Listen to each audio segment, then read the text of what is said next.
Alright, good morning guys. Welcome back to Kossi's Arsenal podcast channel.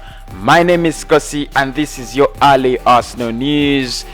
You can call it the daily transfer news because basically we have been doing transfers, but it's not only transfers. We have so much to talk about, regardless of transfers. And of course, they're ending today. It's the transfer deadline day. You know what?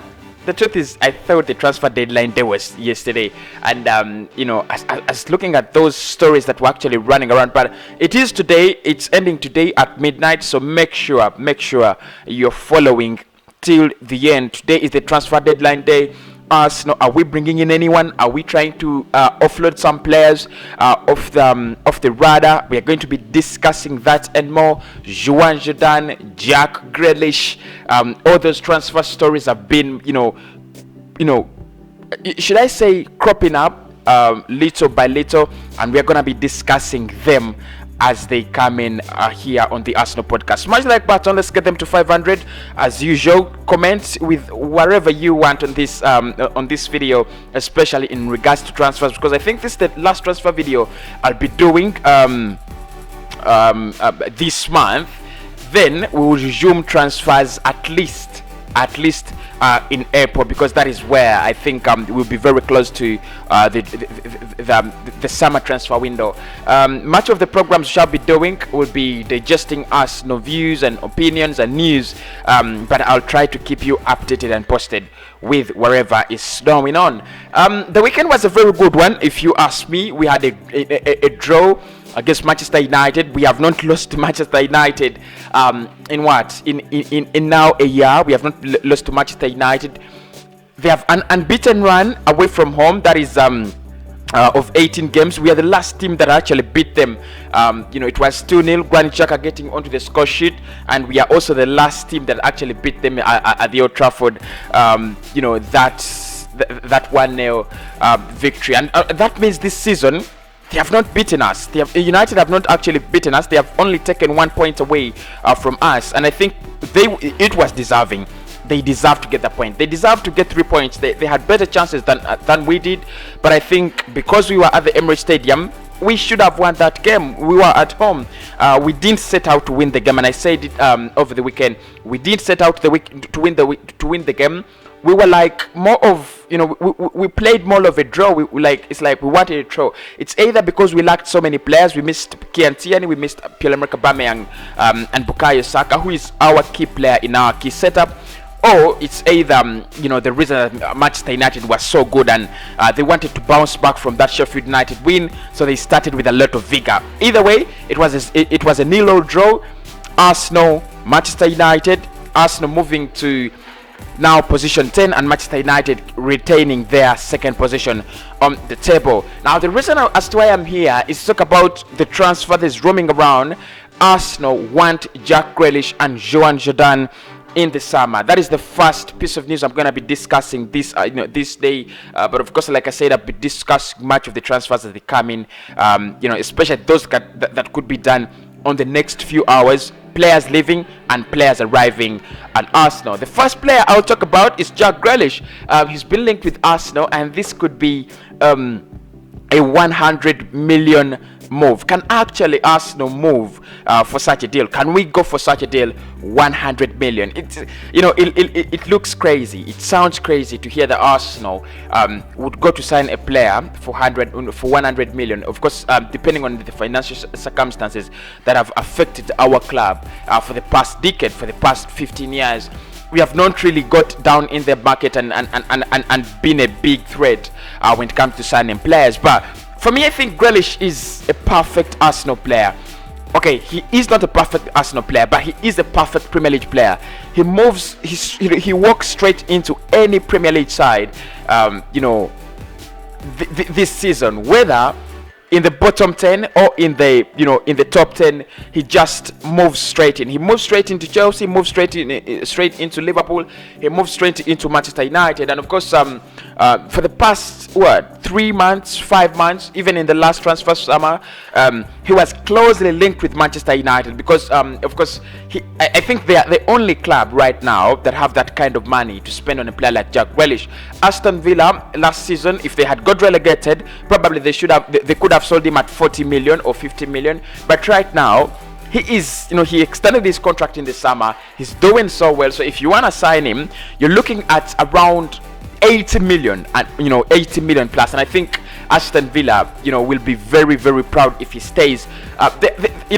They have that kind of reputation of retaining players you do not expect them to retain. For example, Gabriel Gabnaho, he stayed at Aston Villa. For me, he was one of those strikers that were quite remarkable in that Aston Villa side, so many years ago with Luke Young and Ashley Young and those kind of players. He was one of those players that actually made me feel like he was going away at some point in time, but he stayed there. Well, I don't think Grealish is going to stay there. I think he's going to join another club. But can Arsenal actually pull off such a deal? It would be such a big deal. Actually, it would mean a lot. It would really, really mean a lot in our transfer business. That is a complete ton of things in the way we have been doing business over the time. Grealish to Arsenal, what a deal that would be. Whenever I think about it, I just get excited. But then I'm reminded of the fact that Arsenal is not that kind of club that is actually, willing and able to sign a player like Jack Grealish at such a point in time.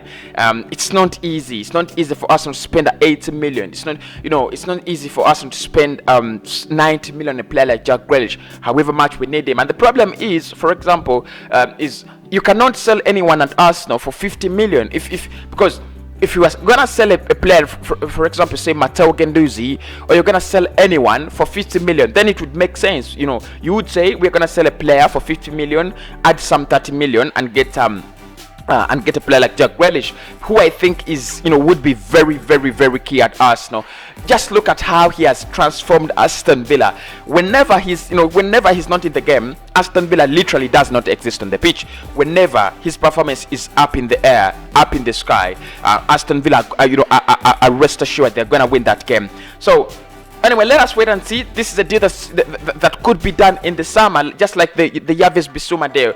We are going to see a lot of transfer rumors around along the way, especially as the transfer window closes in. But I don't think this is a deal Arsenal is going to go for. I don't think this is a deal Arsenal is going to do. I'm sorry, but I've got to be this negative. But Grealish is this kind of player that I would want at Arsenal. He is exceptionally good. Look, if we do not sign Martin Odegaard and we sign Jack Grealish, it would be a remarkable signing. He's a number 10, he's a number 7, he's a number 8, he's a number 11. He plays wherever you want him to play. He can play as a false 9.